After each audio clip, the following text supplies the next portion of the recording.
สบายดีอีกครั้งทุกคนต่อจากตอนที่แล้วต่อจากคลิปที่แล้ว ต่อจาก EP ที่แล้วเนาะไปอัปเดตเบื้องถนนสีทองว่าเพิ่นได้หลายระบบให้คอนกรีตนะทุกคนเดี๋ยวไปอัปเดตเบื้องล่าสุดมื้อนี้เนาะมื้อนี้เป็นวันที่28เดือน6 2025ไปอัปเดตเบื้องว่าเพิ่นเฮ็ดได้หลายประมาณใดแล้วบ่ได้มาอัปเดตต้นเติบละ เดี๋ยวพาท่านไปอัปเดตเบื้องอันนี้เรายังอยู่ที่เขตบ้านนาเราเนาะเมืองศรีโคตรตะบองนครหลวงเวียงจันทร์ถนนเลขที่23เขตบ้านนาเราเมืองศรีโคตรตะบองนครหลวงเวียงจันทร์พอปีนไปปีนมาอยู่นี่แหละ ไปชมบรรยากาศไปไกลตลาดหนองเงี้ยวนี่ข้างหน้าเขานี่ก็ไปก็จะฮอดเลี้ยวขวาเข้าถนนสีทองพาทุกท่านไปอัปเดตเบอร์จุดนั้น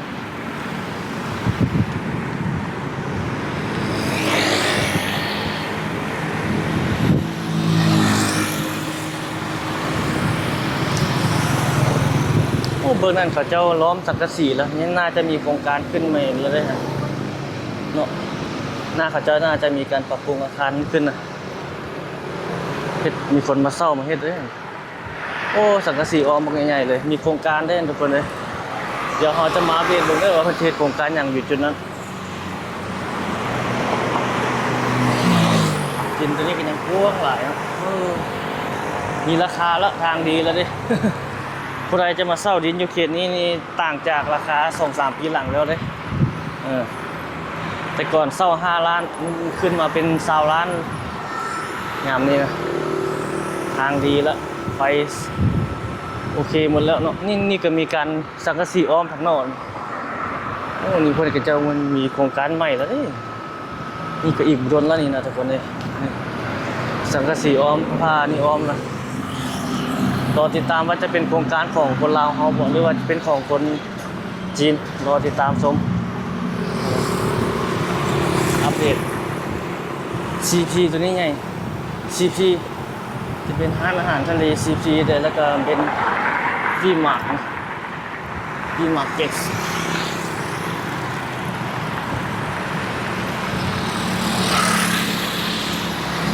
ขายเป็ดไข่ไก่อยู่นะ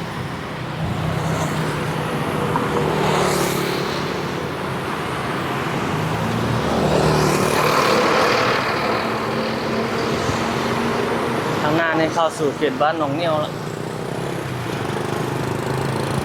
บ้านหนองเงี้ยว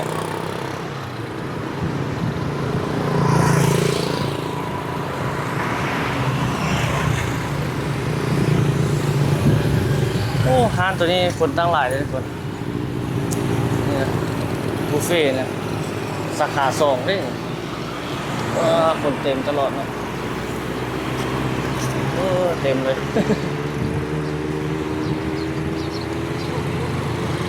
บุฟเฟ่ต์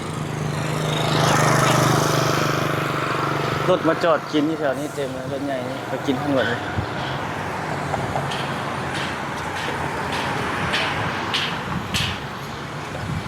โอ้ผู้สาวย่างไปกินบุฟเฟ่ต์บ่ย่างอยู่เบื้องนั้น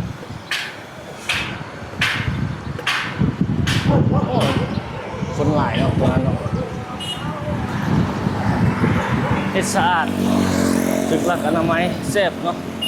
สูตรเด็ดแต่ว่าอยู่ถัดไปเราให้ก็มีคือการอาหารแบบนั้นแต่ว่าคือว่าเบื่อคนไปกินตัวนั้นและของเรานี่เต็มอันนี้เลยนี่เลยทุกคนเลยการตลาดสูตรไผ่สูตรมันเลยหลอกเรียนเดียวบ่ได้เป็นอาหารบุฟเฟ่คือการยุ่แต่มันต่างเดียวเนาะ การอาหารการกินเจ้าซื้อมาแต่งค่อยก็แต่งได้คือกันแต่ว่ามันบ่แซ่บบ่คือเดียวนี่ประมาณนั้นเลยต่างกันแบบนั้น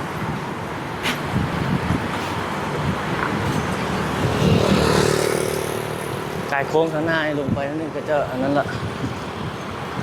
เข้าสู่ถนน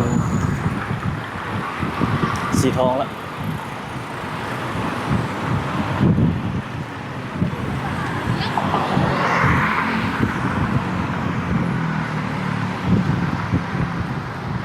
หานี่แปลงอยู่เชื่อมทางไปเลยแปลงยาง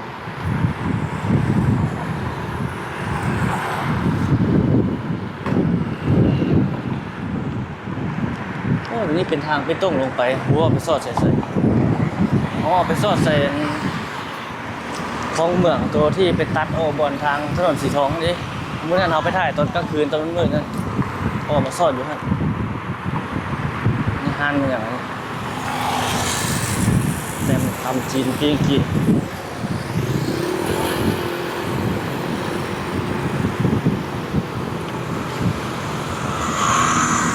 ห้างบริษัทอยู่เขตนี้ก็หลายห้างก็กลับมาเปิดปกติแล้ว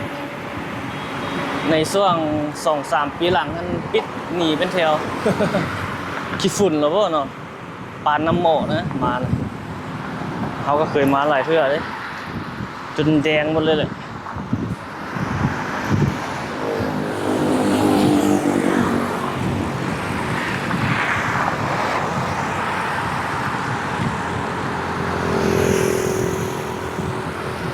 มีทางดีแล้วก็โอเคแล้วบางท่านเขาก็ยังให้เศร้าอยู่ถ้าท่านใดอยากมีธุรกิจก็คิดจะเฮ็ดอย่างนั้นก็สามารถมาเศร้ามาจับมาจองพื้นที่แล้วก็เฮ็ดไว้ได้ค้าขาย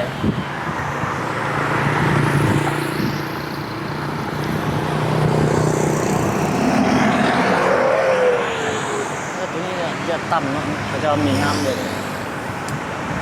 รู้สึกว่าบนเขาขี่รถถีบอยู่นี่มันจะสูงแต่ว่าตะเลยลงไปทางเบื้องขวามือเขานี่จะเป็นเนิมต่ำลงไปทุ่งนาแบบนั้นลักษณะคือบนเขาเข้าไปเมื่อกี้ฮะโอ้ยเขาจะจัดงานบ่นี่มันอย่างเอาเต็นท์นี่มาใส่เป็นห้างขายนะวะเป็นห้างขายผ้าเขาจะตั้งเต็นท์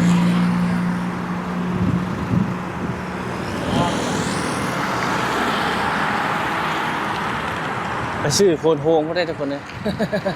เขาจะเลี้ยวขวาเนาะเข้าคือรถจากนี่ทางนั้นจะเป็นน้ำโฮงถ้าผู้ใดอยู่เขตทางนั้นนี่คุณกวดอนามัยหน้าเฮือนหน้าทางแบบนี้คักทุกคนเลยหน้าเฮือนไผ่หน้าเฮือนลาวเนาะกวดปัดอนามัยแบบนี้มันก็จะบ่มีขี้ฝุ่นหลายนะบางบ่อนขี้ฝุ่นหลายบ่ออนามัยเต็มเลยนี่เป็นอนามัยแบบนี้ก็สุดยอดเลย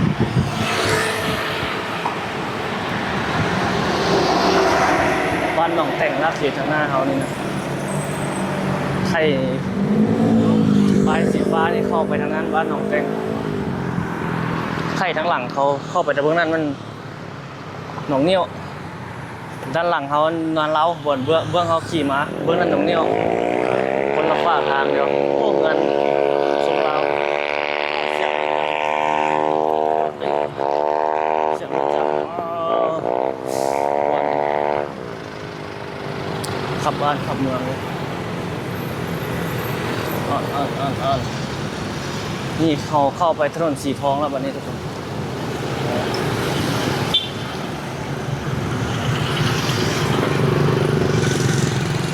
เขตทางหน้าเอาไปนี่ว่าเพิ่นเห็นแล้วหรือเปล่า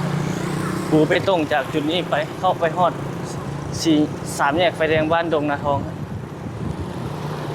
อัปเดตเบิ่งว่าเพิ่นแล้วหลายแล้วมีเงินงามอยู่เขตนี้ก็ได้นะแต่ว่าแต่ก่อนทางบ่ดีนี่ทุกคนอันนี้มีน้ำทุกคนทุ่งนาดึงเข้ามาเงินห้านเขาจะมีวันระบายไปหมด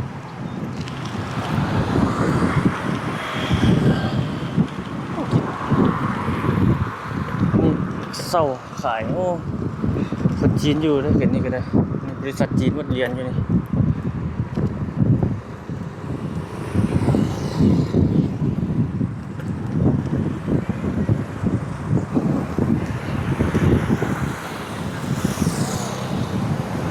แต่ก่อนก็เพดีทางเส้นนี้ก็ได้แปลงละเพอยู่บ่ฮอดปีเพคืนละเพิ่นลาดยางเฮ็ดเป็นต้งใส่แล้วก็ดีแล้วบัดนี้ รถมันเที่ยวหลายปีไว้ทางนี้ของเมืองนี่ไปสอดใส่พุ่นนะหนองบึกพุ่นนะอันนี้มาแต่ทางนั้นพุ่นมาแต่ทางหนองโอ้เพิ่นเสื่อมมาโอ้นี่เขาจะเอารถไปแปลงด้วยเข้าไปปั๊มน้ำมันนี่มั้ยเอารถขึ้นเนาะโอ้ปั๊มน้ำมันนี่เขาจะเฮ็ดมีก๊อกเจมอ่ะมันนี่เป็นปั๊มน้ำมัน ใหญ่เนาะมันก็กำลังปรับปรุงอยู่ได้นี่ข้างหลังพอดีเงาไปก่อนพุ่นมีห้างสะดวกซื้อนี่อย่างข้างในใหญ่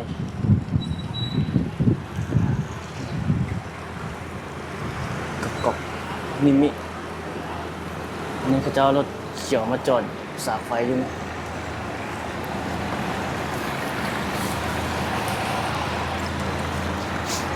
โอ้ทางหน้าหมดได้เลยโอ้นี่ซะโอ้รถคือสูงดี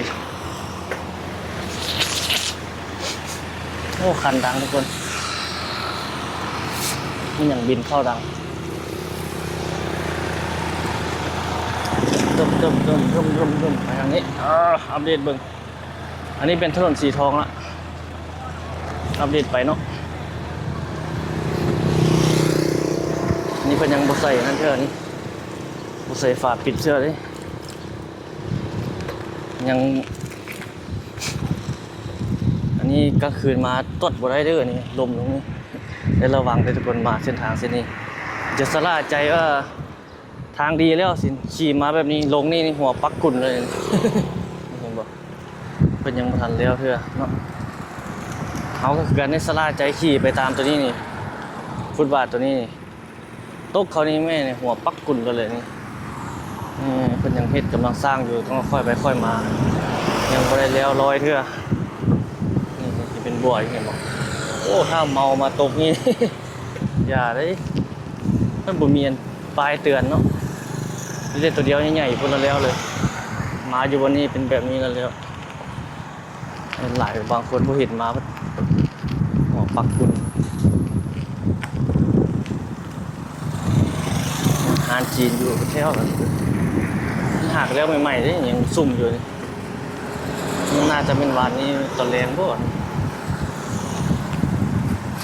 โอ้แล้วหลายแล้วทุกคนเลย 90% น่าจะได้ละตามมาเบิ่งเนาะจากข้างหลังเขตบ้านหนองแต่งยาวไปจนฮอดเขตบ้านดงนาทอง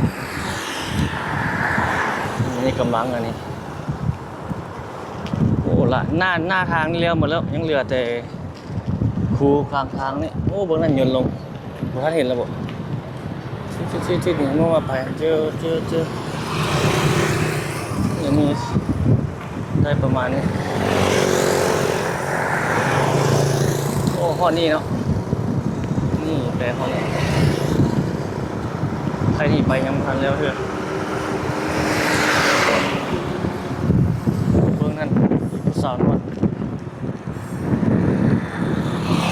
โอ้เกี่ยวรถเมล์ใส่เหนืออยู่ตรงนี้นะบ่เข้าเลยมันน่าจะเข้า เดี๋ยวประมาณนี้ทุกคนหน้าทางนี่สำเร็จแล้วล่ะปูไปตรงหน้าทางเรียบร้อยแล้วยังเหลือแต่ทางย่างข้างทาง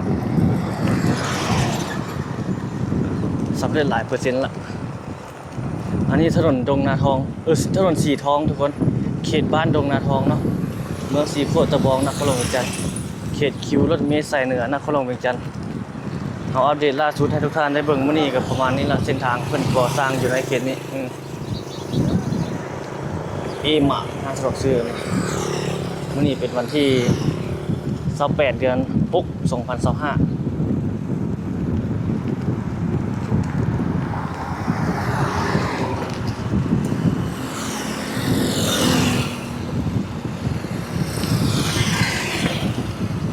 น้ำมันนี่มีปลาน้อยหลายบอลจิดนี่กระสานเครื่องจีนเงาไปนี่สภาพล่าสุดทุกคนอัปเดตให้บรรดาท่านได้เห็นได้ชม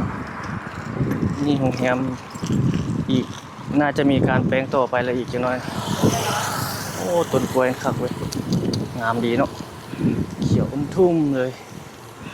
หลายสั้นอยู่เลยนี่4 สั้น 5 สั้น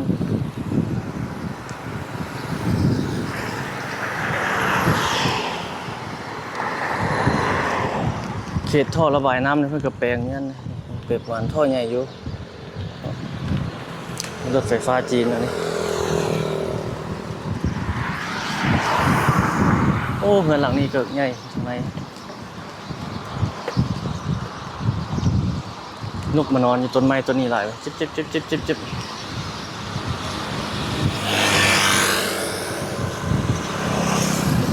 แล้วหลายเปอร์เซ็นต์แล้วเนาะทุกคน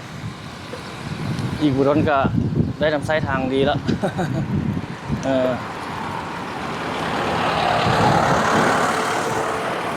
หน้าทางนี่เพิ่นปูแล้วหมดแล้วพุ่นยนต์ขึ้นเห็นบ่อยู่ใส่โอ้ยมาเกณฑ์นี้เห็นยนต์ขึ้นยนต์ลงตลอดเลยเกณฑ์นี้อยู่ใกล้สนามบินเลย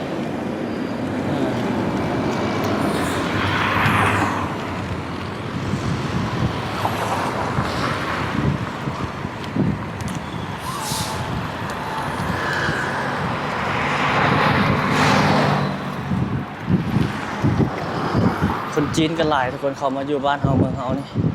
ผู้สูงนี่ฟรีใหญ่ท่อใหญ่เพิ่นเอามาใส่ระบายน้ำใหญ่อยู่คนจีนมาอยู่บ้านเฮานี่หลายทั้งผู้เฒ่าผู้วัยรุ่นหลายนับมือนับหลายที่เขาเจ้าเข้ามาอยู่บ้านเฮาตั้งห้านตั้งหอห้านขายของขายเครื่องหาอยู่หากินไป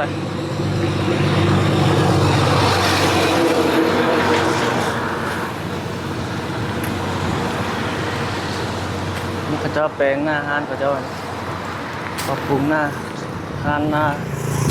เหมือน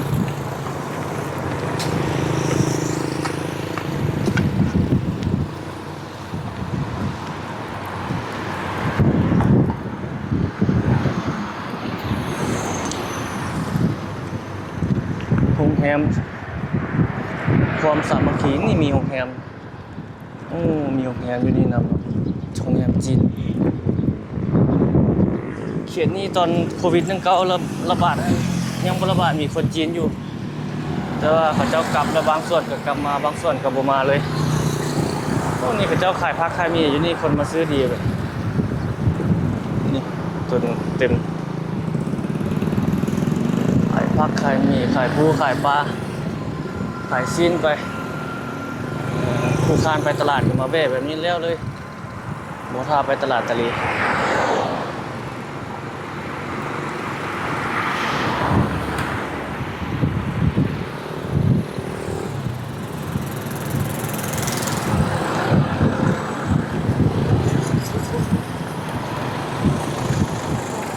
สาวเอามาจุ๊บมีบริษัทคนจีนเลยมึงซึ่ง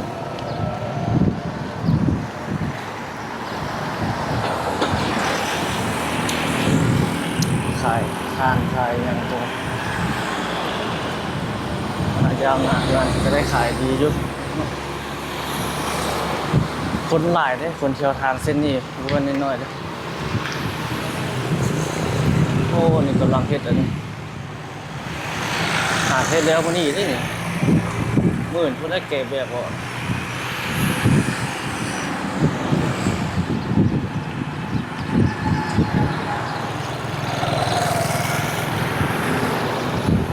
หน้าทางปูเรียบร้อยทุกคนเลยเรือแต่ปูทางย่างฮะโอ้น้ำพงอันนี้นะมันพงอยู่บนนี้คนเอาพยางตันมาเลยโอ้นี่หานปีงหานอย่างเนาะเต็มเลยทางดีแล้วครับโยบนขี้ฝุ่น แต่ก่อนขี้ฝุ่นหลายเกินแต่ก่อนวันนี้การอนามัยซะเดียวหน้าบ้านนะงานไผ่เล้าเยอะซากสุดทางหน้านี่ละวันนี้นะทางหน้านี่เข้าสู่3 แยกไฟแดงดงนาทองละล่างกระสีรถหานคนจีนเลยอยู่นี่ก็เป็นล็อกอยู่นี่เป็นทุกอย่างเขาจะมาอยู่บ้านขอจะได้เงิน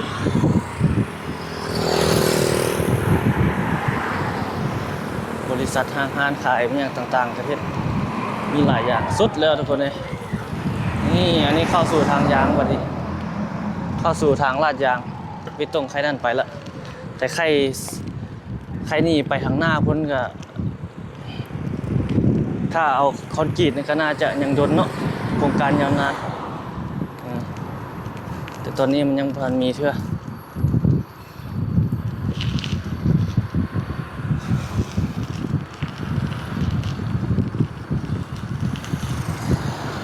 ไปซื้อเขานี่พีแล้วเหยียบไว้ไม่ไหวจะคุยเรื่องเพลเพไว้ดูอย่างไปทางนั้นสอดใส่พุ่นเลยตันมีไซพุ่นแหละตัวนั้นเป็นทางตัดใหม่ดงกระทองตันมีไซเขาเคยถ่ายเรื่อยๆดอกใครหนีไปก็เข้าสู่เขตบ้านปากทางละ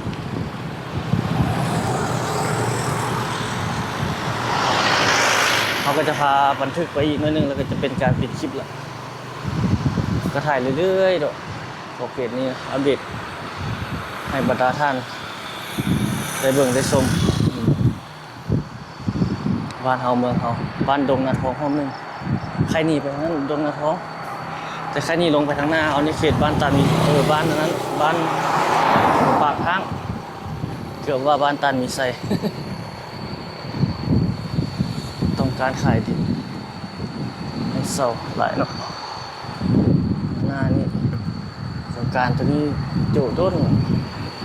เจ้าบ่สร้างต่อ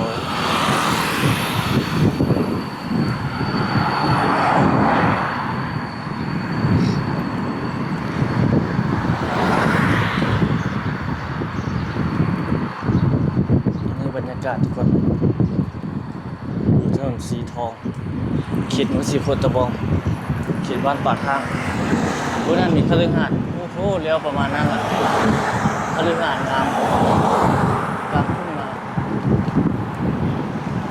เห็นสีหลังคาขึ้นมาแล้วเนี่ยคฤหาสน์เหมือนคนรวยวางคนรวยทางหน้าไปนี่เขตบ้านปากทางแล้ว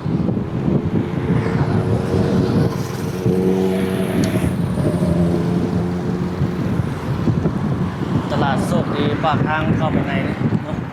เพื่อนยังให้ขายฟรีอยู่เลยตลาดตัวนี้นะถ้าท่านใดอยากมาจับมาจ้องขายเครื่องขายของท่านมาได้ยังบ่เต็มเท่าขอบเขตนี้เลยมันกำลังเป็นเขตพัฒนาเป็นเขตเศรษฐกิจปากทางเฉียวทางหน้าเอานี่เข้าไปคือเอาไปถ่ายนะปากทางดงนาโซกนี่นะแต่ก่อนเป็นทุ่งไร่ทุ่งนาของชาวไร่ชาวสวนเป็นส่วนดินส่วนของคนเวียงจันทน์ว่าซั่นซะแต่ว่าตอนนี้มันบ่แม่นแล้ว กำลังพัฒนาก้าวไปเป็นเขตเศรษฐกิจใหม่ของนครหลวงเวียงจันทน์คนมาอยู่ใหม่นี่ส่วนใหญ่มีแต่นักธุรกิจนักลงทุนคนมีเงินมาอยู่มาสร้างมันก็เลยกลายเป็นเขตเศรษฐกิจแบบนั้นโอ้นี่ไต้ไฟใส่งามบ่ทุกคน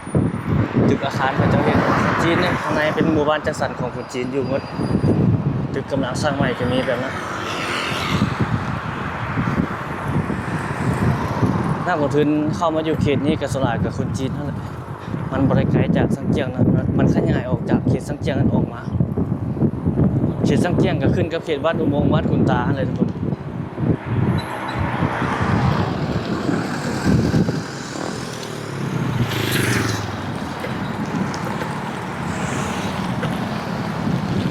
รถเฉียวหลายอยู่แรงมากแถวนี้ก็ได้เส้นทางเส้นนี้รถเฉียวหลายเลยถนนสีทองนี่นะลุงเพิ่นแปลงทางอันนี้แป๊บเดียวพีลาดยางใคร3เนี่ยดงนาทองไปข้างหลังนั่นถ้าปูคอนกรีตแล้วก็น่าจะโดนแต่ต้นทุนการเพชรโอ้นี่รถไฟฟ้าเต็มเนาะเขาจะเอารถเข้ามาขาย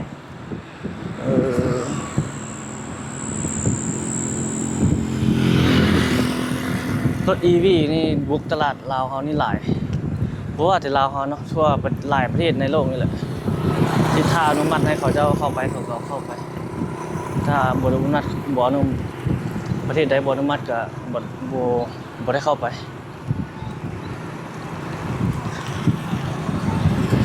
บ้านปากทางห้องสองโรงแรมตัวนี้ก็แล้วหลายเปอร์เซ็นต์แล้วขายรถขายรางเต็มพ่อค้าแม่ค้ารถรางพาหนะนี่คนจีนเขาเจ้าก็มาค้าคือกันเด้มาค้ารถค้ารางอยู่บ้านเฮาบ่แม่นมีแต่คนลาวบอกเธ อสิ้นเชื่อหุ้นส่วนกับคนลาวเขานะเขาอยู่หนุนหลังแต่ว่าออกซื้อคนลาวเขาคนลาวเขาหนุนคนลาวอ่อนหน้าจะถึงของคนจีนนั่นหนุนหลังเขาเจ้าเอาเงินมาเฮ็ดแบบนั้นมันเล่นง่ายเลยออกซื้อคนลาวมันเล่นง่ายเฮ็ดเอกสารเปิดอนุมัติไว้นะผู้สาวมาซื้อโทรศัพท์ได้ทันคิดนี้คนไปจบไปจีนคนจีนรู้ว่าถึงเขตเศรษฐกิจของเจ้าได้เพราะว่าไปจีนมันเป็นเมืองลาวที่แม่ทุกคนมันเป็นเขตเป็นโซนของเจ้าอยู่โซนเจ้าเฮ็ดเจ้าสร้างก็จะเป็นประมาณนี้เอาคลิปนี้ประมาณนี้ซะทุกคนเนาะ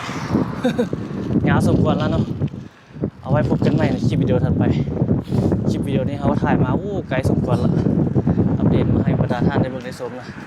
เดี๋ยวเอาไว้พบกันใหม่ในคลิปวิดีโอถัดไปว่าเราจะไปถ่ายใส่ในมื้ออื่นอย่าลืมกดติดตามไว้